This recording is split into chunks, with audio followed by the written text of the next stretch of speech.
Pak Beni, tadi karena ada gangguan audio, jadi saya tidak bisa terlalu mendengar dengan jelas apa yang Anda sampaikan, tapi saya akan memberikan pertanyaan yang sama. Sepanjang yang Pak Beni tahu, sistem keamanan di kepolisian terkait dengan pengamanan jaringan siber mereka seperti apa sih Pak Beni?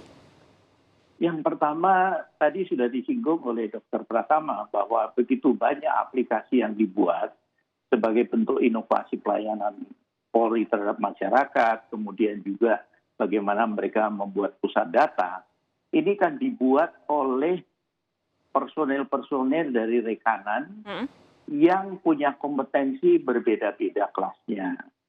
Ada yang memang mahir betul, ada yang memang qualified, sehingga dia ketika membuat sistem pengamanannya pun bagus.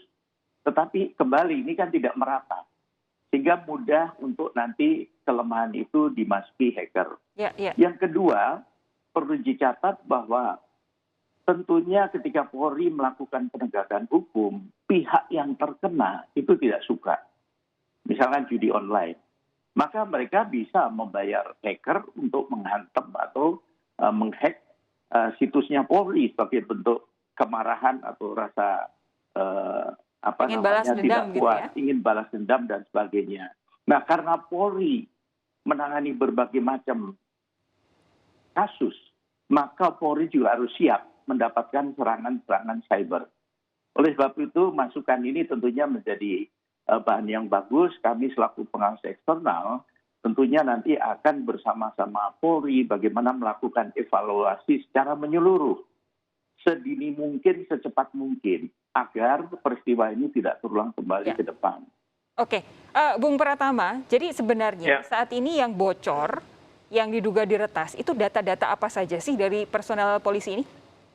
Jadi banyak, ada 27 field di situ. Ada nama, tempat tanggal lahir, satker, pangkat, status nikah, golongan darah, pangkat terakhir, pendidikan umum terakhir, sampai jenjang karir terakhir, kemudian ada tanggal rehab, tanggal hukuman, tanggal rehab mulai, lengkap semuanya, ada 27 field gitu, yang memang kalau bocor gitu, bisa digunakan orang untuk melakukan hal-hal yang negatif terhadap personel-personel ini gitu. Misalkan, kan si hackernya bilang juga, pokoknya ini data saya share gitu, kemudian silahkan kalau mau melakukan kegiatan apapun, kirimin dildo atau kirimin apa terserah gitu. Nah ini bisa digunakan untuk itu gitu, digunakan untuk apalagi ketika yang terekspos itu adalah kisah buruknya personel inilah gitu, sehingga harusnya tidak tersebar keluar. Nah masalahnya sampai saat ini link untuk download file yang dihack ini itu masih terbuka gitu, bahkan bisa dibuka tanpa VPN. Jadi orang biasa begitu dapat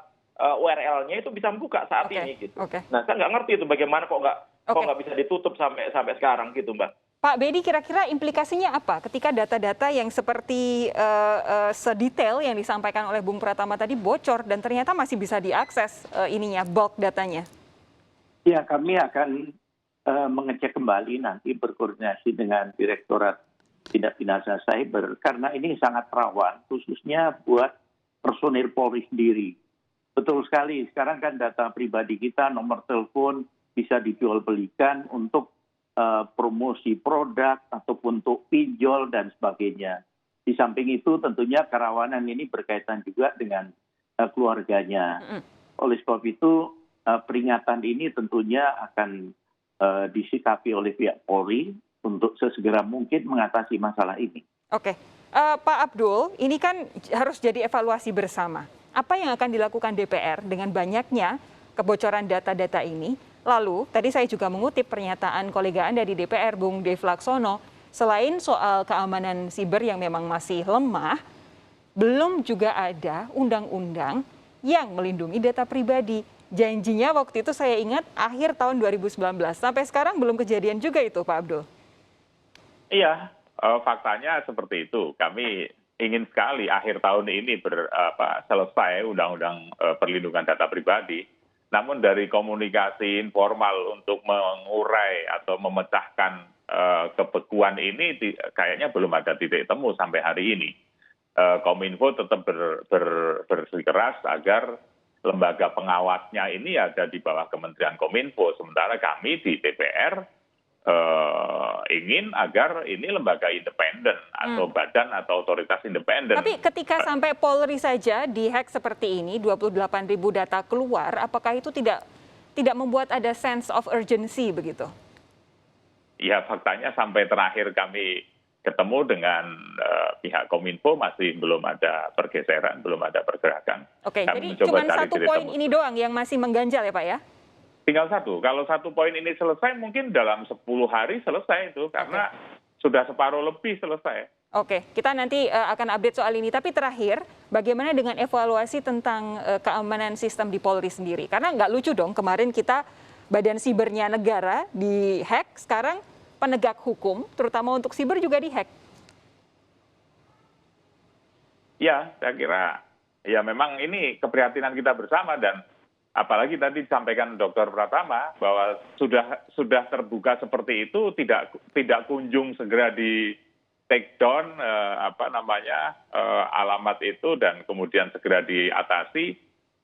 Mestinya kita berharap ada unit reaksi cepat untuk cyber gitu, yang tidak hanya unit reaksi cepat untuk kecelakaan dan sebagainya.